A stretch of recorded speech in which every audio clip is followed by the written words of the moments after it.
rough grade in with your fines on top and a rake out.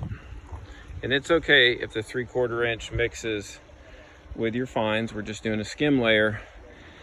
As more grading happens, those will get pushed down as it gets compacted. So here, which we're doing a mock sand trap, which we're going to use a white rock.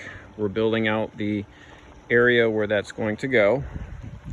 And as we compact this, a lot of it will compress and we may have to reshape. So it's important to leave about 1/2 yard of your fines left over to work with to do some molding.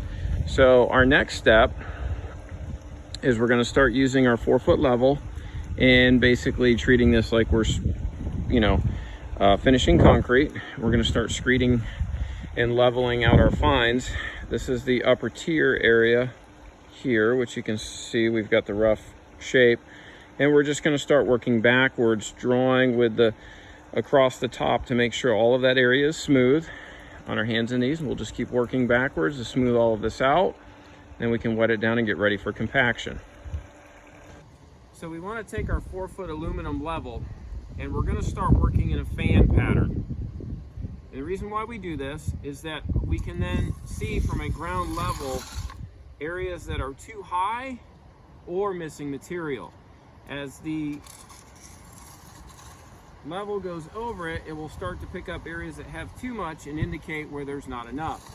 And then you can slowly start to either pull those materials to you or push them away. But what it does is it ensures that within that 4-foot radius or fan that you've achieved a level area. It also allows you to see from a ground level if things are too high or missing, and you can do your sculpting from a better level than you can from when you're standing above.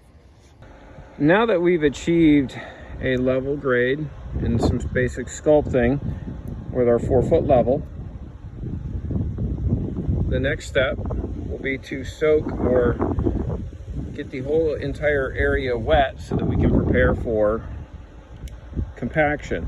So what we want to do is just get a sprayer or a hose with a sprayer nozzle that we can put on a shower and just saturate the whole area.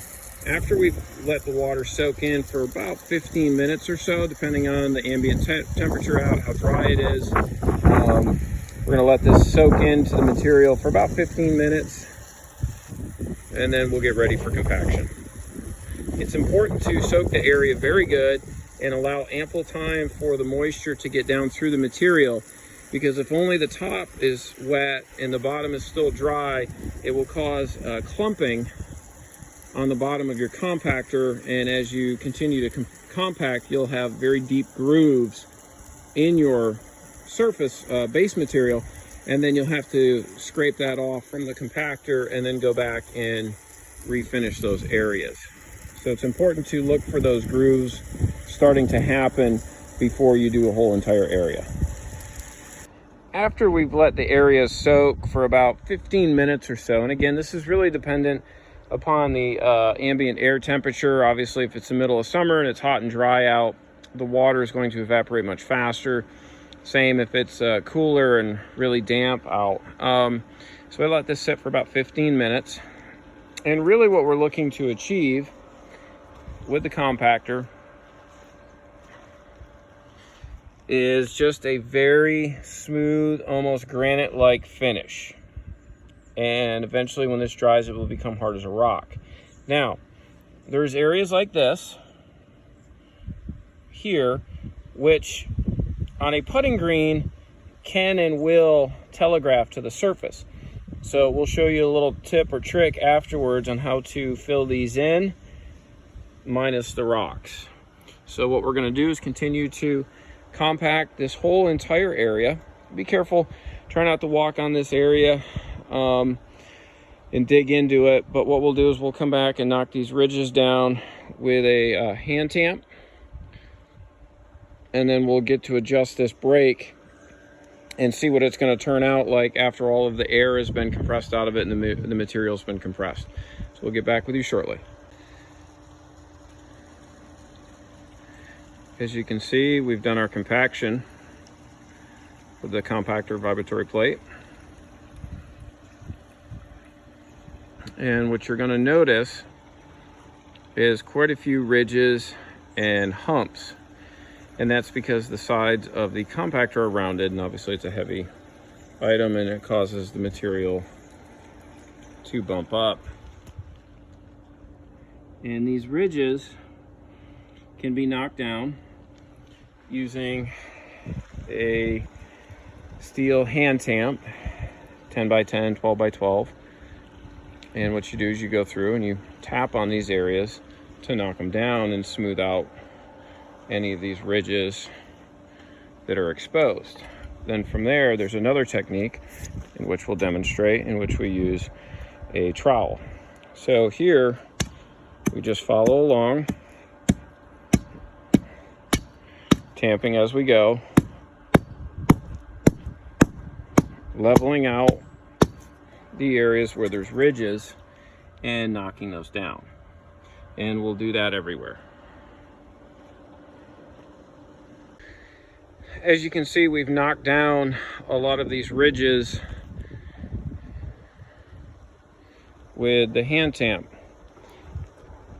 And a lot of these areas that are open and exposed, we'll show you how to fix those momentarily.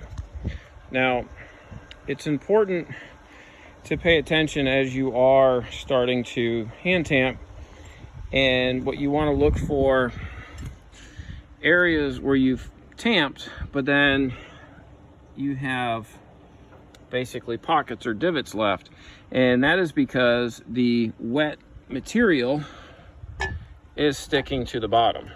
So what we want to do is be cognizant of that and check it periodically and have something that you can scrape all of that. Essentially what it's become is like peanut butter, and you want to be able to scrape that off and try to keep that as clean as possible, and then get that back into your divot areas to smooth them out. But we'll show you how to fix these larger pockets shortly. But again, just make sure you're checking this as well as your compactor vibratory plate to make sure the material is not sticking to the bottom.